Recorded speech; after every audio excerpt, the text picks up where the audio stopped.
Okay, I put this on the burner. I'm ready to cook. I'm timing this for at least an hour. Time, an hour. There you go.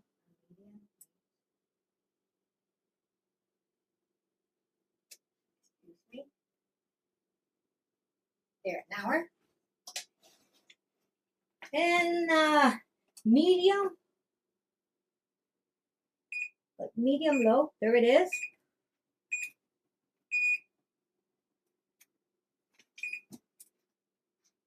Making sure this is an hour. There you go.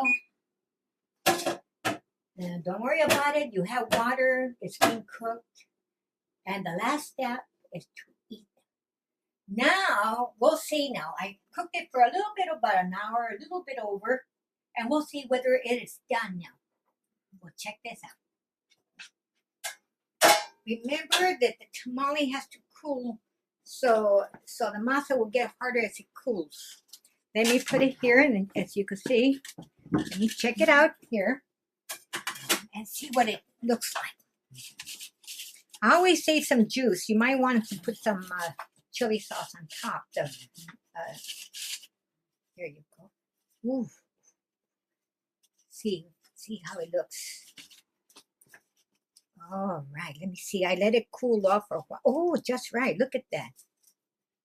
It's hard. It's done. Oh, delicious. Now, let's get this out of the way. And I would save these leaves and use them for later. For the bottom of them. Okay. Ooh, look at this. Yum, yum. Now, beneath salt, this will let me know whether I need to put salt on the meat or on the chili, okay? We'll take a taste and see what it tastes like. Let me see here.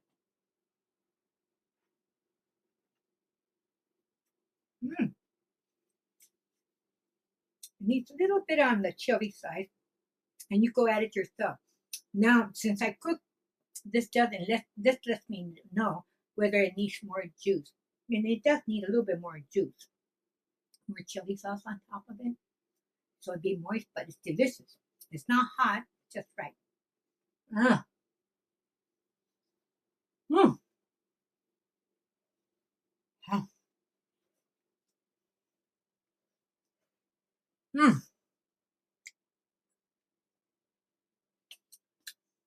It's not that hot tasting. It's just it just came from the pot, so of course it's delicious. It has a lot of meat. Look at this. And as it cools off, you'll enjoy it better. Make Mexican rice, salad, and there you go.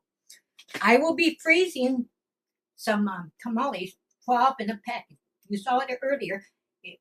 Keep on looking at this, and I'll be right back. And you can see, if you can find a bigger plastic, I double my paper when I wrap them. There's 12 in a bag. You could freeze them. Okay, standing like this. You could keep them 5 or 6 months. 5 or 6. But you'll be able to enjoy it with your friend. Never defrost. If you want to take them, never defrost them out of your microwave. Always self-defrost, okay? This is the end of it. Now you get to the Carmen Sonora Tamales from Mexico. I hope you enjoy this. God bless all of you. Merry Christmas. Ho, ho, ho! This is Christmas. And I decided to make another recipe, vegetarians. Not everybody likes beef and pork, okay? So for those vegetarians that like delicious vegetarians with Ortega chilies, whole Ortega chilies, and jack cheese, and some crushed black olives, with a little bit of this pepper to really spice it up with your chili. A little salt, okay? Now you have one fantastic vegetarian. Now, as far as the masa is concerned, you get something that's not prepared, and you use chicken broth. With that chicken broth, you use Crisco shortening or any shortening you like, get yourself some big spoons of, maybe 3 big spoons on this, okay? As you can see, you got now baking powder to put in. And of course, I put in salt. Salt and baking powder I've already done.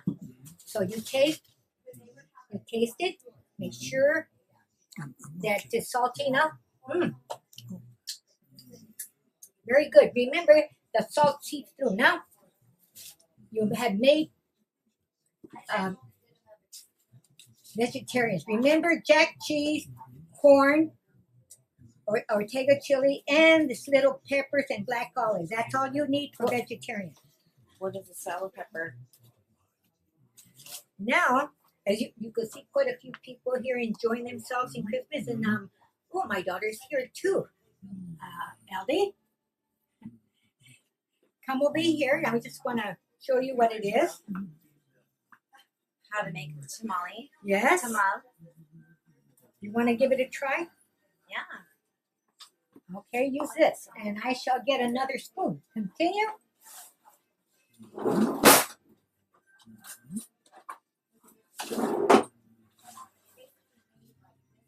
These are vegetarians for those that don't eat meat. And do you put chicken broth? Chicken broth, But yes. is that vegetarian? Yes, but I have to use vegetarian for the broth. You could use vegetable broth. You know. Yeah, you could do that if you want. Nice and even. Now, you will add a little bit. I think I'm going to get a spoon here. There you go. Isn't that terrific right there? And Look what at kind this. of chilies are those right there? Those are little yellow peppers. Yellow peppers. You take the inside out, as you can see, no more seed. Yeah, because it doesn't make it spicy that way. That's true. Yeah. Now you roll it like a baby. Well, teach them how to roll, Mom.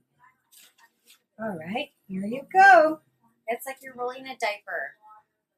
Okay. Sort of. Like Roll, fold it in, and roll. Going up. Put it on the one left side or right side, however you feel whichever is comfortable for you. Roll. Fold. And roll. You see, now you got another cook.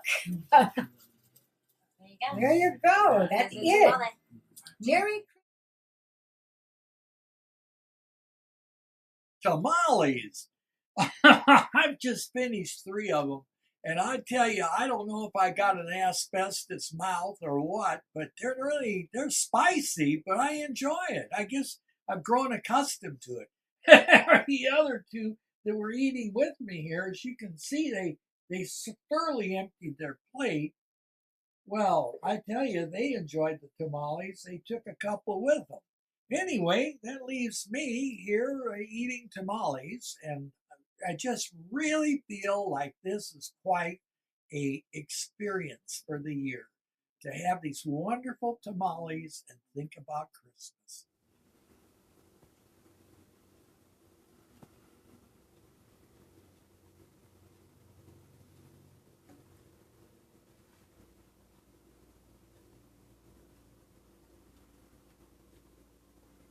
Here's an ingredient that I forgot to tell you when I was making tamales.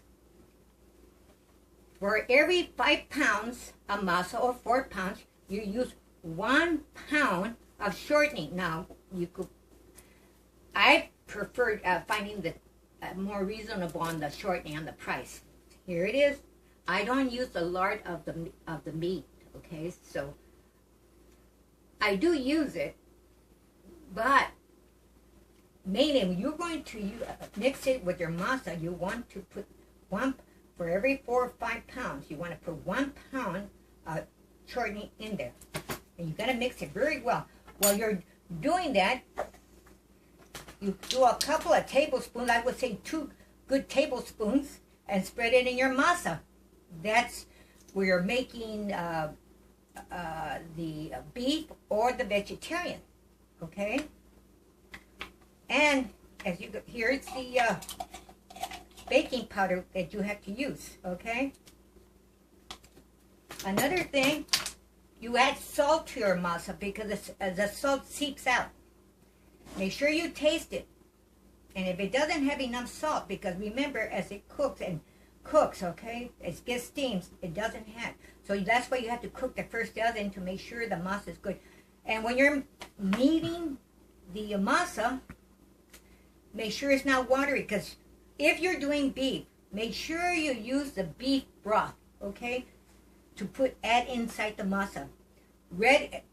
Even if the masa is already fixed or not fixed, you have to fix it again by adding the broth of the meat. Make sure once the meat is cooked and you're going to use it, put it in a place where it's cool, because if you don't put it in a place, you ruin the broth.